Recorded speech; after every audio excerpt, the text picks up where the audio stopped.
Some things are better together, including this wife-husband duo joining us on the stage today.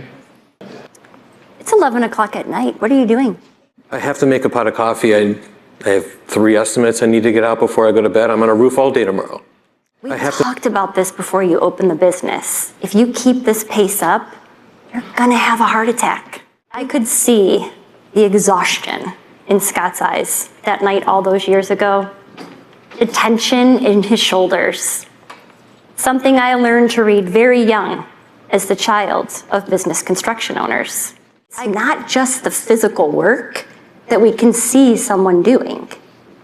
It's that defeat that walks in with dad after yet another day of losing jobs that would have kept the guys going for a month. Or it's the extended worry that lingers in the air long after mom says yet again, "You don't have any work." Colleen's backstory was incredibly important with her reaction when she reacted to, "I think I'm ready to open an industrial roofing company."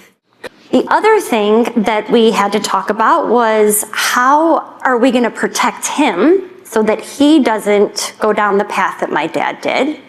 How are we going to protect me? And how are we going to protect us as a family? And we talked a lot. I mean, a lot. Now, I kind of joked about talking a lot, but this doesn't work without good communication. Whether you're a business owner, a leader just getting started in your career, we do believe the 3 safeguards that we're going to share with you today can be used to support you and your family. Work creates risk on the job. It also creates risk at home. Dad planned on taking his life after work today, but instead he drove himself to the hospital. That's when my anxiety was joined by fear. And not fear because my dad planned on taking his life, but fear because it had everything to do with work. Suicide doesn't start with a decision. It starts with a feeling. And these risk factors, they can create the feelings that raise risk. Takes us to our first safeguard. Sure, I experience stress. We all experience it on our jobs. Some of you may be experiencing it right now. But to own the construction business, it hits different. Because when you're not at work, you're thinking about work. Are we going to get that job, which means a couple steady weeks of work for the guys? Who's going to call in sick tomorrow, which means I need to readjust the schedule? What fire am I going to have to put out, taking me away from working on that sales proposal, which means I'll be up again until midnight? He's up against high job demand, poor support, low control, lack of reward, low reward and recognition, and isolation.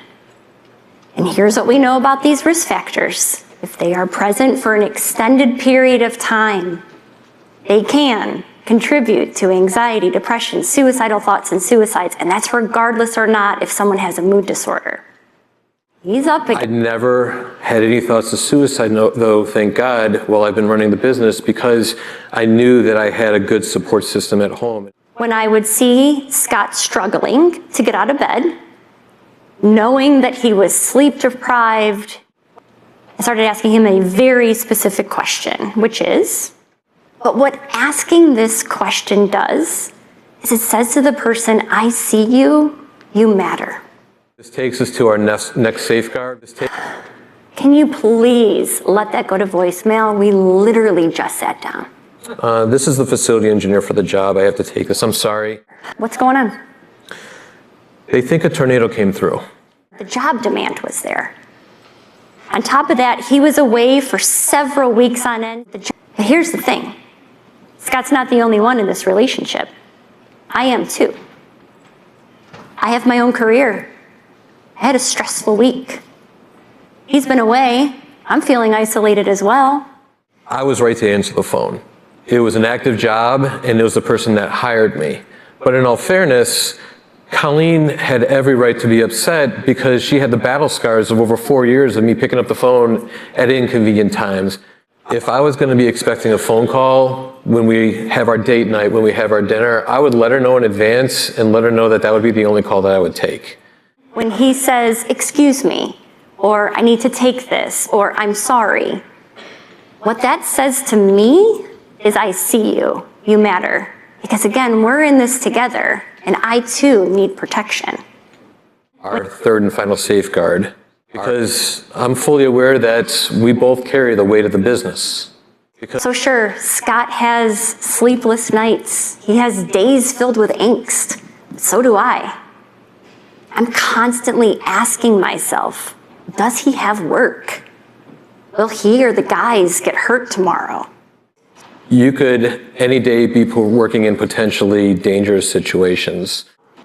But here's what we have to remember. Again, your partner, you, depending what role you play, you too are at risk for those risk factors.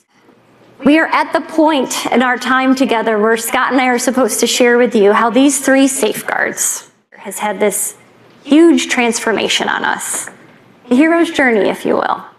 But it wasn't until last year that I shared with Colleen that there were times at night I would just sit in my office and tear up and lose it over the stress. I didn't know how I was going to do it. I'm sorry. I know when you get nervous, you're supposed to view the audience naked, but I just don't want to do that. With that, we would like to invite you that if you are on this journey currently, to keep going. Thank you so much. Thank you.